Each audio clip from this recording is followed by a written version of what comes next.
is Art Talk, and I am Rona Rutchik, your host today. Our focus today is art choices. Surely all of you in the art audience know that art comes in at least as many varieties as all of that food you've heard about. And today we're going to talk about some of the art choices that communities have, and you as members of communities have. You know, in the visual arts, there are art choices. There's painting, for instance.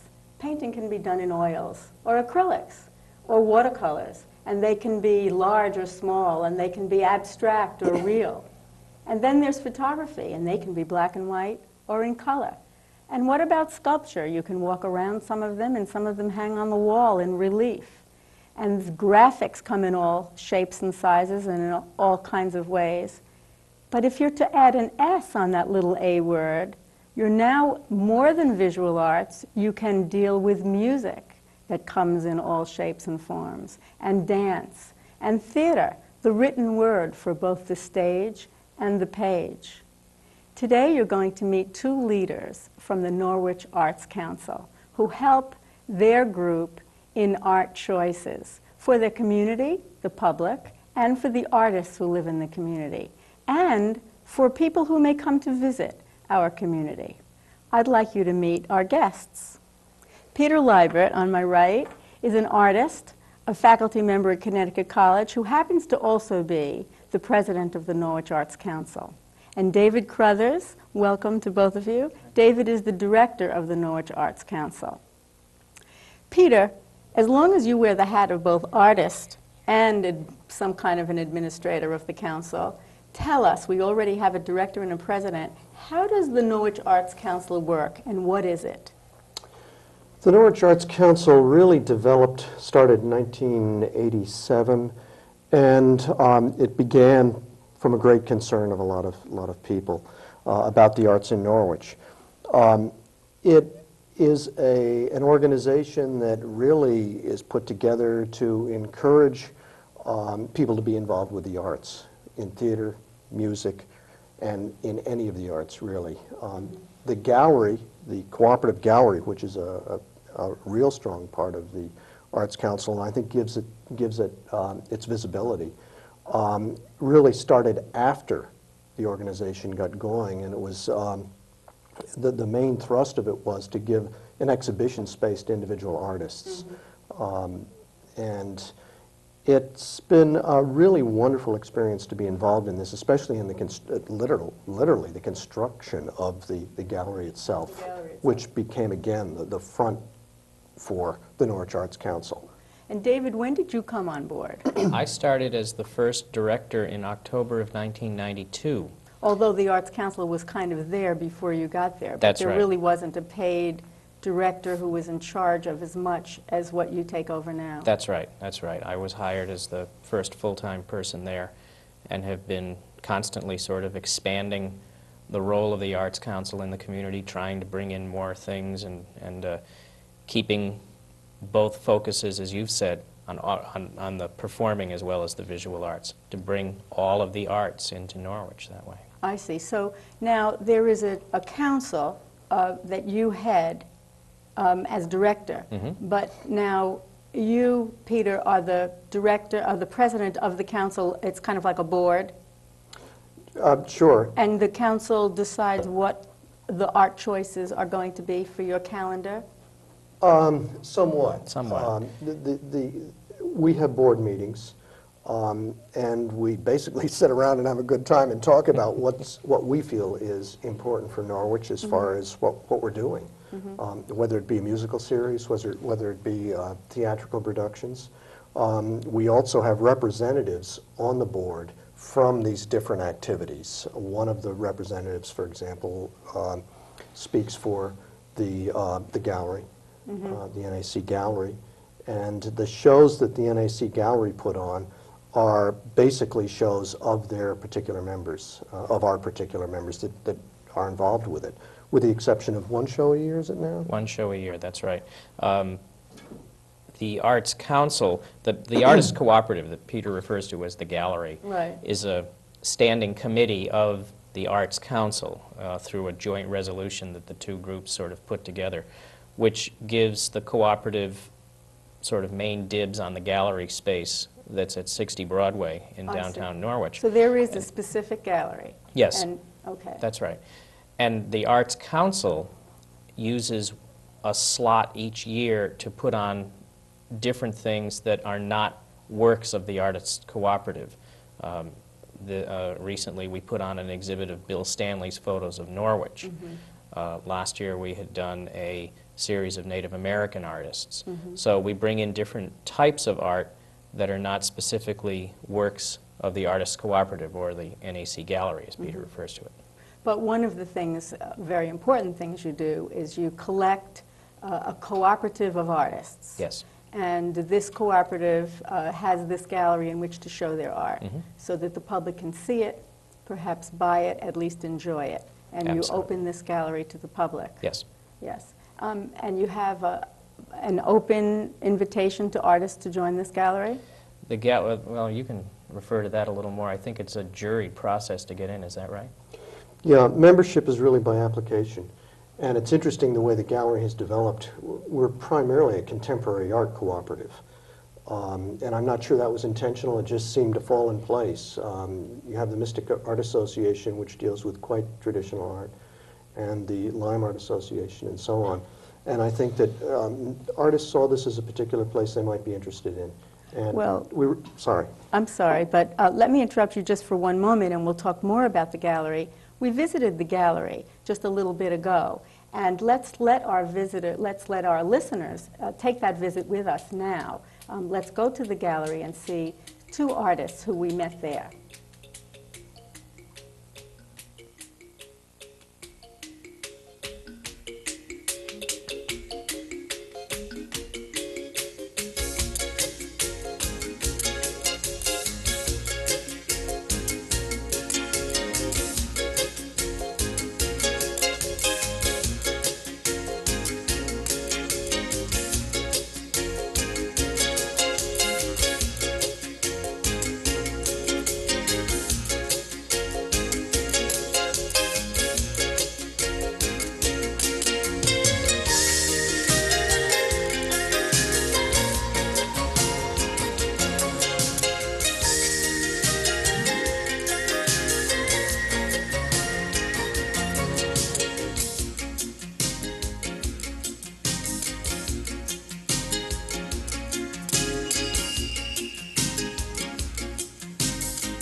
Hi, my name is Lauren Churchill, and I'm a member of the Norwich Arts Council Co-op.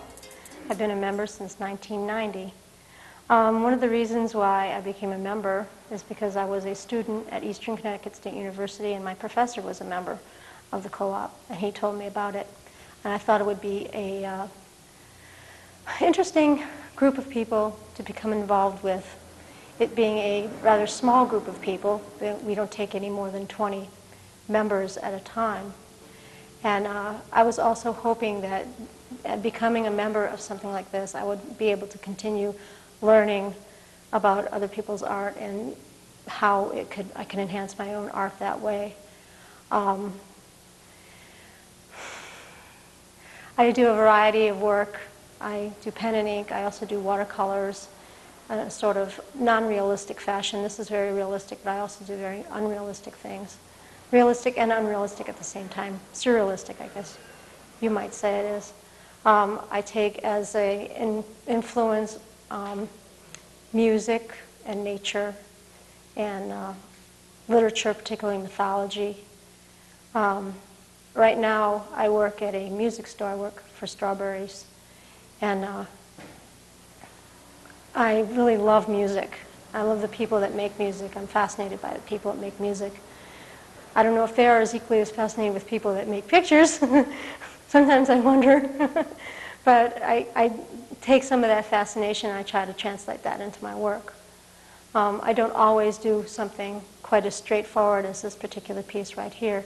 One of the pieces that I've made, I used as a model, a lead singer for a group, and I made the picture a representation of a Norse myth.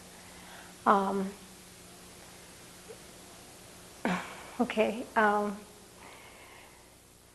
other thing.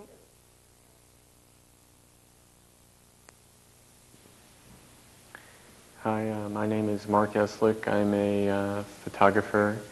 I show my work here at the Norwich Arts Council. I joined the Arts Council because it's a good way for me to show my work within the community that I live.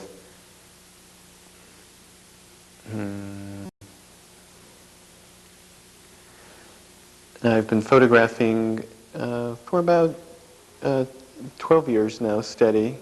I got out of art school 3 years ago, and I looked for a place to show my work as I made it.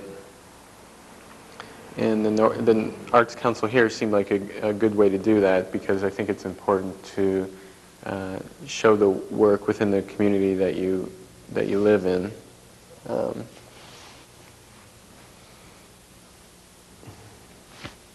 That's basically why I've joined the Arts Council.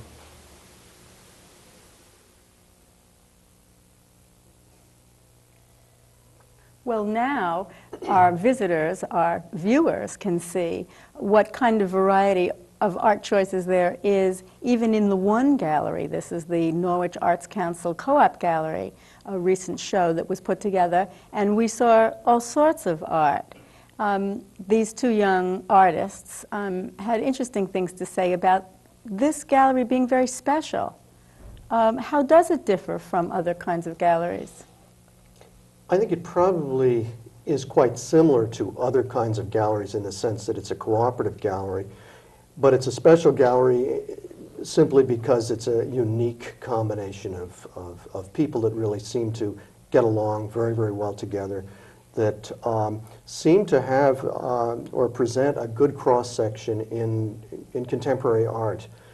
We also have the choice of inviting other artists to show with us during our particular slot.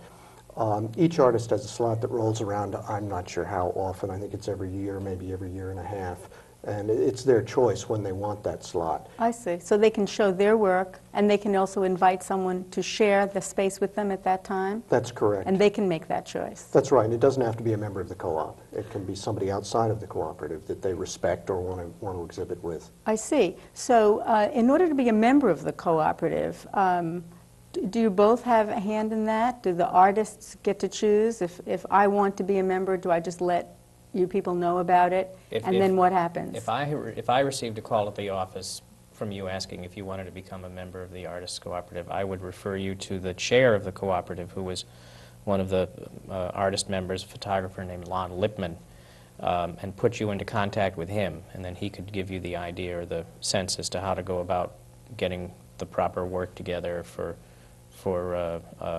examination by the members of the co-op, because they're the ones that choose. Yes, they're the ones that would choose. I am not either qualified to do that or want to do it. It's for the artists to do themselves. Mm-hmm. So I would be juried by artist peers. You would be juried by everybody in the cooperative. And isn't that something that the artists who belong to the co-op enjoy particularly that may not be the same in other galleries? It's something I think we enjoy. We certainly enjoy seeing other people's work. We also, at times, have made suggestions to artists that are applying that we need more information, because what we generally require is a professionally presented portfolio along with a resume stating, what they've done in the past. So we have some general idea that is going to go along with our concept of the cooperative, which is we would hope that we have a group of professional artists that are very excited about art and want to share their art with other people. So you keep using the word professional, so your eye is on artists who not only love to work, but you have a sense, a line that you would like to reach, that the artists themselves do what you feel is good work, good art, art that is timely. You started to talk about contemporary. Sure. Yeah, but what's good and what isn't Of is course. always a matter of debate. Exactly. But from the artist's point of view, collectively, what are your goals here? Are your goals to help striving young artists get their work exposed to the public? Sure. I think that's part of it. I think it's also, one goal certainly is to make artists feel comfortable about exhibiting their work, and also to provide a venue so that artists can talk with one another. Oh, so and they work do. together. Do they learn? Do they have classes? Do you take turns within the co-op, perhaps teaching each other different techniques or We don't criticisms? No, we don't have classes. We don't have crit sessions, so to speak. I think these things happen at our openings, which are basically a celebration of the particular artist that's exhibiting and their work. And these happen with each show, and they happen in the evening usually, and we have a good time talking about art with each other. You asked the question, what are we really doing? We're also trying to show the general public in Norwich what art is really about. And I think for that reason, we try not to compromise too much as far as quality. And that's, I think, what I mean by professional. I see. Most of the folks don't do this professionally and make their living at it, but It's they very consider difficult themselves for an artist to professional. do that. That's right. But your interest is in the public to be connected with the art that artists in the area of Norwich produce. Correct, yep. Somewhat like the past idea of Norwich, the past, perhaps a part of the renaissance of Norwich, is to try to recoup and recapture the idea that Norwich wasn't it, David, an arts community years ago? I know that there were some artists that I've read about that were similar in school to the ones who were in Lyme at Miss Griswold's place, I guess, at the turn of the Miss century. Florence's house. Yes, that's Sure. right. Well, in the days of Ozias Dodge and yes. Charlotte Fuller Eastman, and even Margaret Triplett, who painted in all of our lifetimes Yes. and headed the Norwich Art School, there was quite an active Norwich arts colony. Very much so. And does the co-op try to recapture that idea of a center place? I know that you are on the co-op and you're part of the Connecticut College faculty, and there are artists, professional artists, who are on the Norwich Art School's faculty that are part of the list of 19 artists that I think the number is 19 now, of people who belong to the co-op.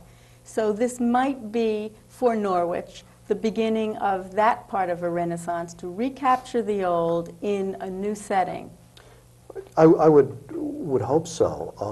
I think I came to Norwich about 28 years ago, actually to Preston, and at that time Rose Arts had a very strong tent show that was a really wonderful exhibition. Thank you, Peter. It's- I was director of She was that. director. and That's it right. went on for a number of years, and really still good goes artists. on. It still goes on, but it's changed somewhat. Yes. And I think that I would like to see the arts become a very important part of Norwich, as it was at that time. And it seems that there wasn't anything really after the Rose Arts Festival, and there isn't, or, well, there wasn't up until, what, almost 8 years ago when we Yeah. started. There wasn't anything to fill that gap of really supporting the arts. Well, supporting the arts is really very important for a community to understand, because so often the public looks at arts events as being free and being just natural happenings, when in fact a great deal of work, a great deal of effort by professionals and by volunteers go into making public arts happenings. And the Norwich Arts Council, like other arts councils, need the support, don't they, of both state funding, city funding, and private funding. We're going to talk about that in just a minute. We're going to break for a public service announcement showing some wonderful public art in the area, and then we will be back.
Art is a process that fills our lives. See it, enjoy it.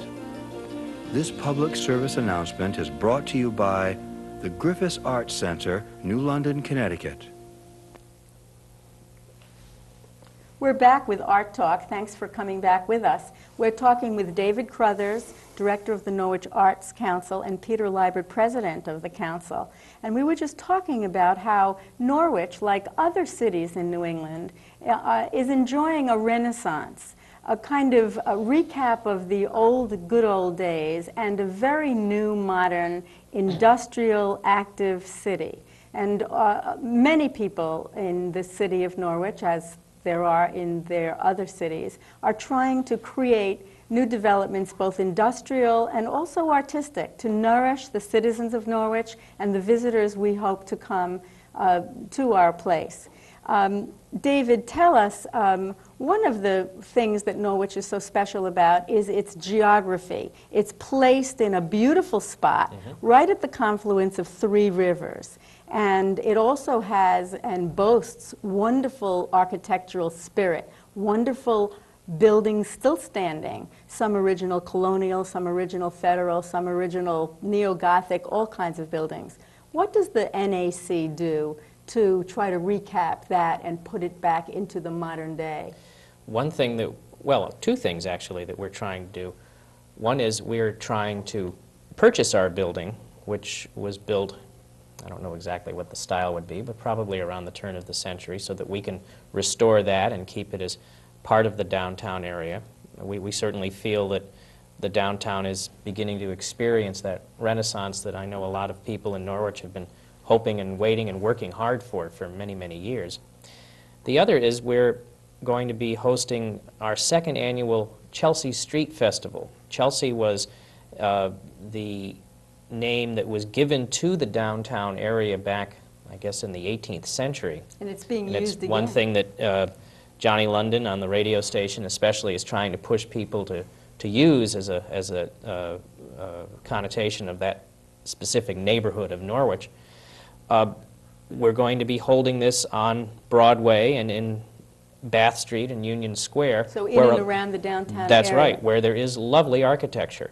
And that's one thing that we're hoping that people will notice, because so many people will come into the downtown area and go about their business and then leave and don't take the opportunity to really see the beautiful buildings that are downtown. Some of them are in disrepair, some of them need a little work, but the original facades of the buildings that are there, in many cases, are just wonderful.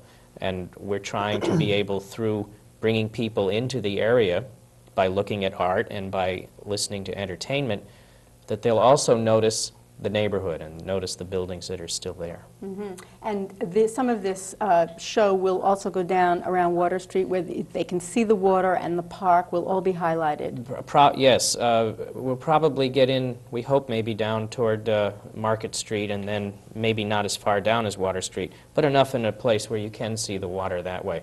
But as opposed to Harbor Day, which takes place right on the water, we are trying to keep it a little further inland that way to keep an eye on the buildings. That's another event. That's right, that's right. And that happens on some other weekend, some other place, time, but downtown. But downtown, closer to the water. Identifying and making special that geographic specialness Absolutely right. of a place. So Yes. that people can enjoy not only the activity, but where it's happening. That's right. What else goes on? All year long, there's a calendar that your group... We try to have at least one event a month so that people know, people don't forget about us, and people know that we're out there trying to bring the arts to the community. Besides the gallery openings, which take place just about every 6 weeks, I guess, we've had theatrical and musical events that have taken place over the course of the year. And do they all take place at your gallery on Broadway? No, we have, we've used the auditorium at Three Rivers. So you invite the public then to get to know all these other things, That's all right. these other places that can accept an audience that you need. That's right. College. Our chamber music series was renamed the Stained Glass Chamber Music Series because we used local churches for the series. This year we used Sacred Heart in Norwich Town, Which in St. itself Mary's, is a beautiful architectural spot. right? St. Mary's in Greenville and United Congregational Church in downtown. All three of which are very, very beautiful churches, and all three of which have wonderful acoustics to be able to present chamber music in. What a wonderful way to use some of the unique buildings and show off the architecture of a That's special right. city. Absolutely. Especially to the people who live there, who sometimes don't see the trees for the forest and then don't go off feeling very happy about a particular place in which they live. They may be very happy with the life they live in a place, but not so much the place in which they do their life. We're trying our best to get people to enjoy their city again. Absolutely right.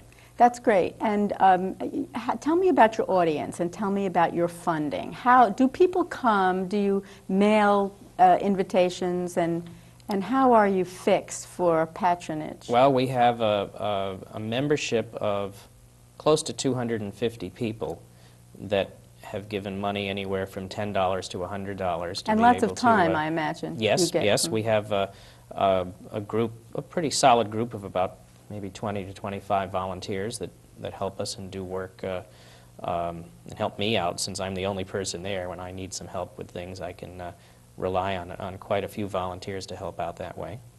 We receive funding from the city and from the Connecticut Commission on the Arts, and we also have private donations as well to help us out. So because a lot of the funding comes from the tax dollars of the people who live in your city, isn't it important, Peter, that this gallery, as you earlier said, fronts for the organization so that people understand the importance of tax dollars being used in such a way? I think they understand it, sure, through the gallery, but also through the many programs that you offer. David mentioned some of them. We've also tried to involve children as frequently as we can. Good, I'm glad you mentioned. That's very important to involve children early on. We do a scarecrow contest at Halloween. Oh. And we've had gallery talks and presentations that have been directed towards children. We've also had gallery talks that have been directed towards adults, where an artist will either talk or show slides about their work when their exhibition is being being given. In the summertime, we present music at the gazebo right down at the confluence of the three rivers, and also up on the Norwich Town Green, that are all free for the public, that are supported by money both from the city and from private donations through businesses, through the Music Performance Trust Fund, which is an outgrowth of one of the local musicians' unions. Through those, actually 3 different types of support, we're able to present concerts 3 days a week in late June through Labor Day, free to the public. That's wonderful. Now, this art choices, all of which you've been mentioning, is quite a list of variety. Right here on the table, Peter, we have a variety of your output. You've been throwing pots for certainly all the 30 years I know you. Thousands of years. And now it looks as if you do more than throwing pots. You are pasting and gluing and wrapping things together. Tell us about some of these pieces. What is this?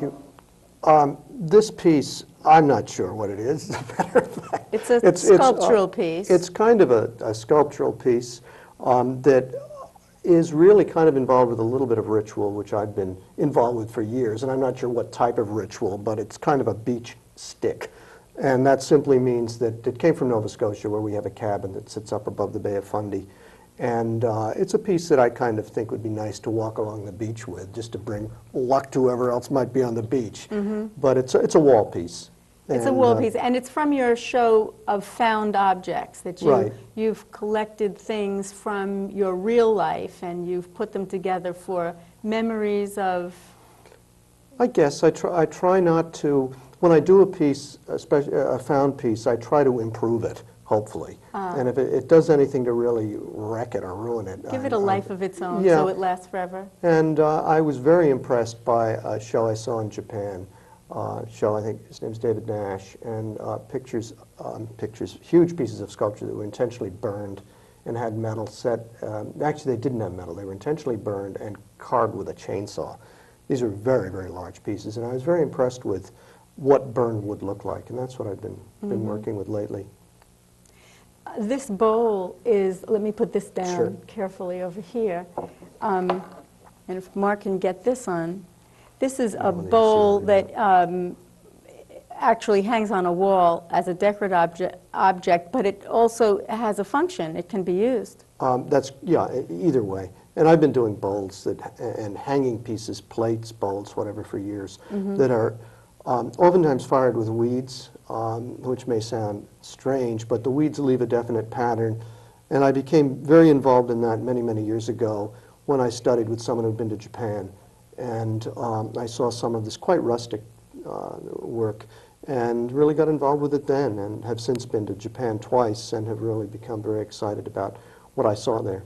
So that the arts of the world get to touch you as a traveler, and then you bring it home to a rather traditional lifestyle in Preston, Connecticut, and an academic lifestyle at the college in New London. How did these kinds of experiences filter into the students that you teach? Boy, I don't know. Well, when you talk about a co-op gallery, though, if you as an artist are part of the gallery, and we listen to Miss Churchill talk about how interested she is in being critiqued by her peers, then attitudes, I would think, of each other have a great deal of impression on one another. Rona, you know, I think one of the greatest things that I like about students, working with students, is experiences that I've had, being able to relate them to art and to get them to have the feeling that they're very special. I mean, I kind of think I'm involved in so many crazy things that it really enables me to hopefully find a perspective they're coming from, because I've been, as I said, involved in many things, and a lot of my students have also, and it makes it a lot easier to teach if you know that they've been involved in silver, and I've been involved with silver, and I can help them out a little bit with that. By silver, I don't mean money, I mean jewelry. Sure. Moving silver around, metals, metalwork. Exactly. Because I see a great connection between the cooperative gallery being a co-op, as you said, it's different than some of the other galleries, the Mystic or the Old Lime perhaps. Although there are certainly some things that are similar, the difference in the cooperativeness of organizing the shows together, helping hang the shows, deciding what should go where and what should be included in a show, is that some of the, are those? Sure. Yeah, when this gallery opened, we built it. I mean, we studded the walls, we put studding in. The only thing I think we contracted out for was the lighting, but these were all folks Oh, you from the actually built cooperative. the gallery itself? It was a wreck downstairs. So you not only hang the work and decide whether my work would look well standing next to yours, or should it be way in the corner over here, or should I leave it out until the next show comes along because it just doesn't go with the pieces today, but you also put up the walls and made the area. And we maintain it. We And I paint the noticed walls. that at art openings to which the public is invited, and anyone coming by on an evening for an opening is invited to come by, there's homegrown food, also by the co-op, That's correct. for all of the public to enjoy, so that you're trying to invest your, not only your art attitude, but your life attitude with your public, perhaps to nourish them. Sure. Nourish them and have a good time, I And guess. have a good time, both in an art way and in a true lifestyle way. Well, you know, to all of the arts councils, the arts councils really got started because the state councils, the state and the government decided that there would be some help to get the small cities going with an arts council. Arts councils had to be together in order for funding to be made, and that's where the impetus came. And that is, I'm sure, how you originally got hired, so that there could be, Absolutely, that's right. it's a mixture of state funding, right? Yes. And then all of the private patronage that needs to come forth. And for those of us who are the arts public, it's very important to help the arts councils by just being there. Come by and see what your arts council has in store for you. Watch your arts calendar. There is such an enormous variety of art choices that there will be something that will be just your style. Not all of it, perhaps, but neither do you like all of the clothing that is in the stores or all of the cars that are built for you to drive. So you make your choices and you come and see, and in that way you are giving of your time and your attitude, and you might love it. You might become a member of an arts council. So many, many volunteers help, along with the private patronage and with the monies of tax dollars, that it's a very important activity in a city, town, and when you're traveling, you know how important it is to find something wonderful to attend. I want to thank David and Peter for coming by Thank you. and representing the Norwich Arts Council, and tell all of your people back there how much we appreciate all the work that they do and the wonderful activities, and we want to wish you good luck for the coming activities that you have. And we want to thank all of you for joining us in Art Talk today, and we hope that you enjoy making your art choices. Tune in again next week. This is Rona Rutchik for Art Talk.